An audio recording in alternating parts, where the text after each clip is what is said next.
This time, Islamic Secrets will reveal the story of a professor of neuroscience who converted to Islam while conducting a study of the nerves in the human brain. This native Texas woman who works as a professor of neuroscience at the University of Texas has found peace in Islam.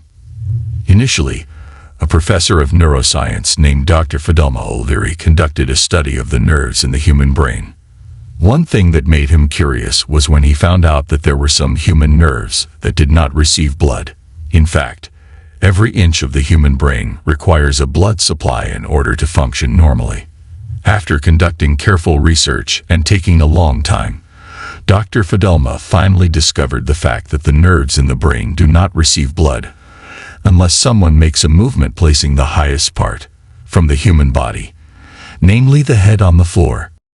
This movement is widely known by Muslims, where as many as 1.6 billion Muslims in the world perform this movement 34 times a day in the 5 prayers. This movement is known as prostration. In the discovery of Dr. Fidelma, it turns out that the nerves only need a blood supply for a few moments. So this is in accordance with the prostration that Muslims do 34 times a day. Prostration is a movement in prayer that has many benefits for the body, especially maintaining brain health. In the book, Al-Quran vs. Modern Science, according to Dr. Zakir Naik, it is revealed that there is no better exercise than that done by a Muslim, such as prostrating and praying to God. When humans breathe normally, 1/3 of the air remains in the lungs, but when a human breathes while in prostration, the abdominal muscles will press on the diaphragm. The diaphragm will expel the rest of the air. So, humans can breathe fresher.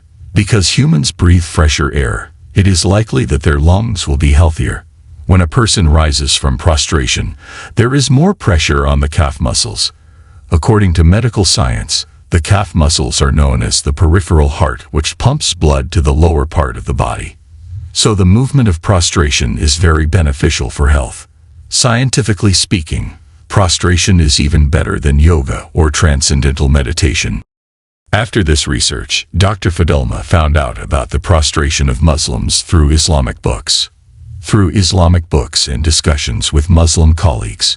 And finally, with full awareness, Dr. Fidelma pledged her Islam by saying 2 sentences of the Shahada. Allah Subhanahu was pleased to give her guidance on faith. Her belief in the Islamic religion she had just embraced was so great. Now, Dr. Fidelma is opening a clinic called Treatment with the Quran. She continues to study Islamic medicine and provides treatment using verses from the Quran and what is recommended by the Quran and the Hadith of the Prophet Muhammad. Dr. Fidelma received the Woman of Spirit Award in 2012.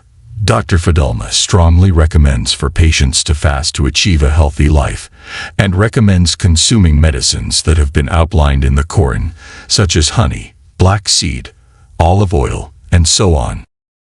Not only Dr. Fidelma discovered amazing things in prostration. Research from Binghamton University, New York, prostration movements carried out correctly and regularly not only reduce physical stress and anxiety, but can also be used as clinical therapy for individuals with lower back pain. Simply put, you can think of this movement as similar to physical therapy intervention exercises or yoga used to treat low back pain, said Mohammed Kasana, author of the study published in the International Journal of Industrial and Systems Engineering. To investigate the health benefits of prostrating, Kasana and his colleagues analyzed statistics based on prayer movements. It turns out that good use of the back and knees can reduce pain for individuals with lower back pain. Kasana then added, prostration also increases joint elasticity, so individuals with back problems are also recommended to spend more time in this kneeling posture. However, the key to this recommendation is proper prostration posture. If the angle and movement of your prostrations are wrong, the pain in your back will actually increase. In the future, the researchers plan to validate their findings with physical experiments. Using sensors and cameras, the researchers will estimate the pressure that occurs on each part of the body during prostrations. Clinical hypnotherapy expert Dr. Asa Dolan said that the prostrate position in prayer helps blood flow containing nutrients more quickly to various parts of the brain, including the prefrontal cortex. The prefrontal cortex is a part of the brain located at the front of the frontal lobe and is responsible for various complex behaviors, including planning, and greatly contributes to a person's personality development. An amazing thing was also discovered by a Thai scientist from the field of anatomy named Tigatat Tijasin. Tigatat Tijasin conducted research on skin layers that correspond to the contents of the corn. Tigatat Tijasin converted